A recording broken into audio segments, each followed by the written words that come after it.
Hello po mga kababayan, mayroon naman tayong bagong ginawa ngayon dito. Ito ay gulong sa harapan ng Isuzu. Isuzu Elf truck. Yung model to, mga model 1990s siguro to. Model 1990s pa. At ito yung tie rod end. Tie rod end natin. Maluwag. Hindi ko alam kung bakit maluwag. Kasi ito, pag nakalagay yung gulong, bali tinanggal ko na yung gulong para makating ko yan. Kinakating ko yung nut kasi nga hindi siya mabuksan, hindi siya matanggal. Kapag tinatanggal ko yung nut, sumasama yung ball joint, guys. At mukhang maluwag, hindi nakakapit dyan sa butas. O, tinanggal ko yung gulong para makating ko ng maayos. Kasi pag nakakapit yung gulong yan, pag sinisipan mo yung gulong, maalog siya. Parang sira na yung ball joint. So hindi ako makapag-decide, guys, kung sira na ba talaga yung ball joint o ano ba ang nangyayari. Kaya ngayon, kinating ko na lang dahil hindi ko talaga matanggal yung nut. O, tingnan natin. Hindi ko alam kung ano bang dahilan ba't maalog-alog yung gulong natin. Kasi ito, nagpalit na sila ng kingpin. So, ganun pa rin, Ganun pa rin. Pa rin, maalog-alog pa rin. Siguro dahil nagpalit sila ng kingpin, dahil akala nila siguro yun ang sira, pero hindi, nandito ang sira sa sa tie rod end, dito sa rack end. Ang naman dito, itong rack end niya, yung tie rod end niya, may ball joint, yun nakapasok diyan sa butas na yan. Ayan, tatanggalin na natin. Pero pag hindi pa nakating yan, sumasama yung pinyang ball joint, hindi talaga matanggal. Ikinating ko na nga lang siya.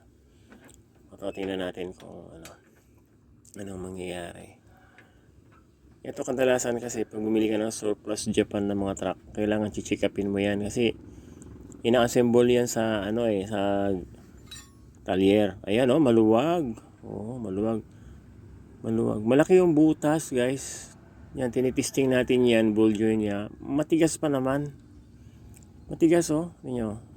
Matigas siya. Yung mga pinipihit ko hindi kasi ako makapag-decide kung ano na talaga ang sira. Kaya kinating ko yan. Babalik natin. Ayan, ang luwag, Ayan, ang luwag,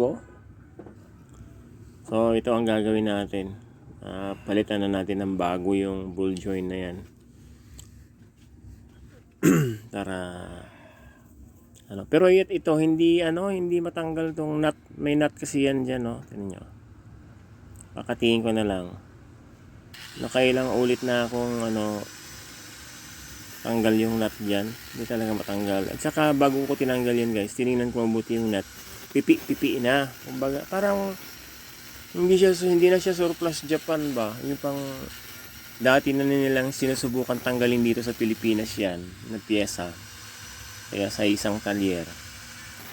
Kasi mayroon ng pipi, may mga tama na yung nut Hindi talaga mabuksan. Hindi talaga matanggal yung nut dyan. So nagduda ako na nung binili yung truck na yan, hindi na yan yung kanyang original na piyesa. Tinanggal yung mga original niyang piyesa at yung mga sirang piyesa yung kinabit nung nandito na sa Pilipinas na galing Japan. Or hindi natin alam kung pinalitan ba to ng ibang gumawa kasi pinagawa daw to hindi natin alam kung ano talaga ang nangyari. So basta ang ang observation ko dito sa piyesa na to, yung tie rod end na to, hindi yan yung original na piyesa ng truck na yan. Kasi yung truck na ginagawa natin ay surplus Japan. Kung surplus Japan yan, na piyesa na yan, walang mga tama yung nut niyan. At hindi pinilit na buksan. Hindi talaga nabuksan yan. Pinipilit ko ang buksan yan. Tanggalin yung nut dyan. Luwagan yung nut dyan, guys. Hindi talaga pwede. Minamaso na nga Hindi talaga pwede. Ayan Hinating na lang. Kaya pag bibili kayo ng ng mga surplus Japan na mga truck, ay check upin nyo maigi yung mga nakakabit na piyesa sa ilalim, pang ilalim, kasi Mamaya, ang inilagay dyan yung gamit na dito sa Pilipinas, at yung mga pyesa niyan binibenta. Hindi na original yung mga pyesa, yung mga ikakabit, papalitan yung pyesa niyan. Yung mga lumang pyesa ang yung mga sirang pyesa ang ikakabit, re-remedyohan na lang. So nilagyan ko na lang ng brake fluid kasi mahirap talaga tanggalin yan. Parang hindi nga talaga galing yun eh. Parang matagal na dito sa Pilipinas yan na pyesa, sira ang pyesa yan, kinabit siguro dyan dati. So ayan, subukan natin tanggalin guys. Ayan matigas no. Sinusubukan natin pero matigas talaga siya. Yabi tubo na ginagamit ko talaga guys kahit noon pa, kasi yung mga pyesa na galing Japan matitigas talaga dyan. Hindi ka pwedeng gumamit ng mga local na liabe. Ang ginagamit ko talaga noon yung mga liabe na mituloy ang tatak. Ang Japan din talagang matitibay. Wala naman yun, liabe tubo na lang ginagamit ko para talaga mabuksan talaga yung mahigpit talaga Tingnan nyo. Ibig sabihin mga sirang pyesa to kinabit nila dyan sa truck na yan. Ayan. Lugi ka rito guys pag bumili ka ng truck. Mahal na yung bili mo sa truck tapos hindi mo pa na-check up yung mga pyesa sa ilalim kung mga original ba yung na galing Japan. Tapos pinalitan lang pala ng mga sirang pyesa dito sa Pilipinas na yung mga, kasi yung magaganda kasi yung pyesa na galing Japan na surplus truck tatanggalin nila yon, bibenta nila yon. Tapos ang ipapalit nila yung mga sira na, yung mga hindi na mabuksan, yung mga bingkong, mga ganon ba, mga radiator niyan, mga basag, hindi original, mga ganon. Kaya minsan kasi yung mga binibenta nilang truck ay defective ang mga pangilalim, puro niremedyohan lang.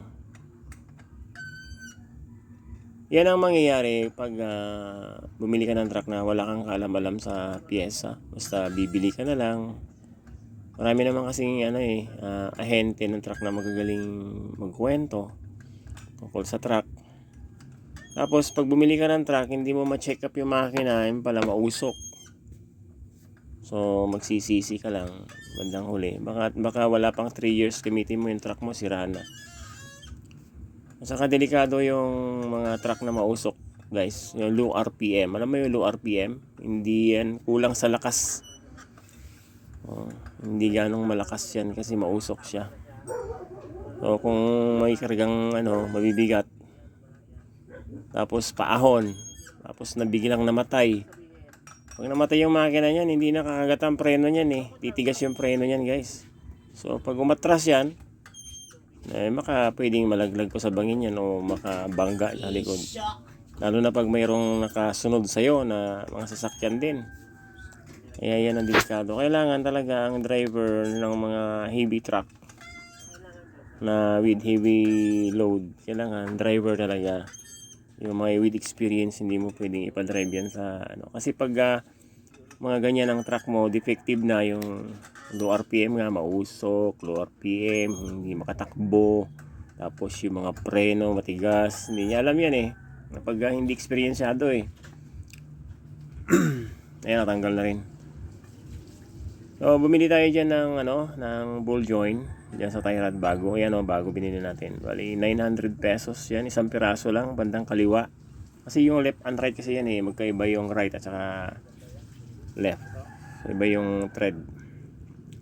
Mahaba yung bago, so puputulan natin yan, papalitan natin. Although hindi pa sira yung tinanggal natin guys, kasi nga lang natabas yung yung thread, natabas yung thread nya. Hindi natin pwedeng ibalik yun kasi natabas na yung thread.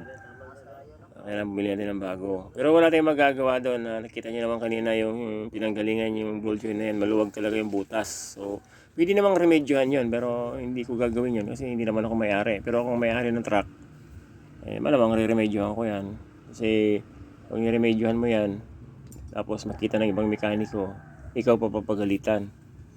Oh, ang remedyo yan talaga, papalitan mo yung hub. Kasi yung hub, nakadugtong doon sa butas na kinakabitan ng ball joint dyan sa tie rod end.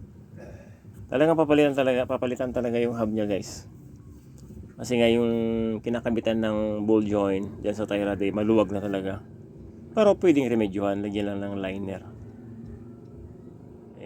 Kung atin lang yung truck, hindi naman atin. So, niligay ko muna yung nut guys bago ko putulin para pag tanggal ko ng nut ay malinisan yung kanyang thread. So, hindi pwedeng hindi putulan kaya tutukod yan eh. Okay guys, ito na. Putulin na natin.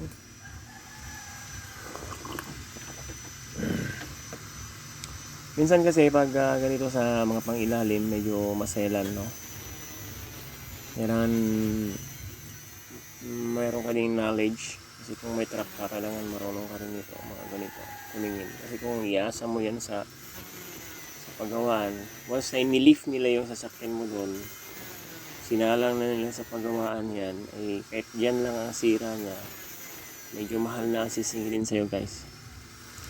Tapos, hindi ka pwedeng magtiwala masyado kasi marami kasing mga bata pa na mga mekaniko na yung alam mo yung mga nagpa-practicum. Yun. Pagpa-practicean yung truck mo doon. So, minsan, mayroon silang nagagawa na hindi akma, no? Kasi mga baguhan pa silang mekaniko. So, mahirap talaga ipagkatiwala yung truck. At saka isa pa guys, yung truck nyo, wag maganda ang klaseng truck nyo. Huwag nyo ipapahiram yan. Saka huwag nyo masyadong ipinagkakatiwala yung mga truck nyo kasi ang pyesa na mamahal. Alam mo naman dito, hindi ko naman nila lahat. At meron talaga yung pinapalitan nila yung pyesa. Mawala lang ng isang araw yung truck mo, hindi mo alam kung saan napunta. Iba na pala ang power steering yan, pinalitan ang alternator niyan, pinalitan yung mga relay niyan, mamahal na relay niyan. Tapos pinalitan niya yung injector niyan. Nako, patay tayo dyan. Magkano ang injector ngayon guys? Mga 15,000 hanggang 20. Ito yung sinasabi ko sa inyo, malaking butas, yan, yan. Yan nakakonekta sa hub yan sa may gulong. Kaya kailangan palitan mo yung hub mismo. Magkano yung hub na yan? Ang mahal.